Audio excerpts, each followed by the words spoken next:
Kung ganitong Donaire na nasa prime ang nakaharap ng mga Hapon, tulog talaga yan si Masuda kahit si Naoya Inoue pa. Swerte sila na hindi naabutan ang kalakasan ni Donaire. Tingnan mo naman ang footwork at ang napakalakas na left hook. Gagapang talaga yung mga Hapon na yan. Boom! Kamang! Gapang! Tayo! Tayo dong! Ayun, wala na. Tingnan nyo naman si Donaire dati.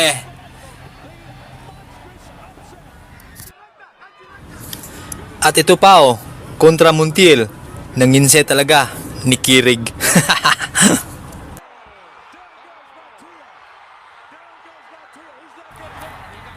Tayo noy!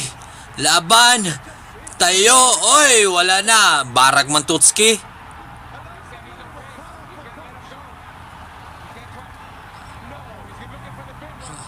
Okay, tapusin mo na! Wala na Tutski. Barag Tutski. Dito mo makikita ang diferensya sa lakas ni Champ Donaire. Tingnan mo, tumama naman ang left hook ni Donaire sa temple ni Masuda. Wala na lang talaga ang dating mabagsik na left hook ni Donaire na kung makatama, pugot ulo talaga. At ang dating napagandang footwork, wala na rin. Nakatayo na lang sa harapan ng kalaban ang ating The Filipino Flash, kaya't madali na lang matamaan ng solido.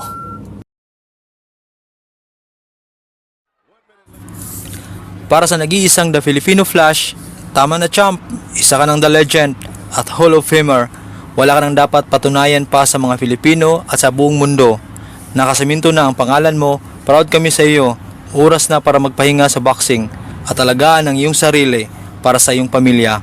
Salamat sa iyong katapangan Champ, mabuhay ka.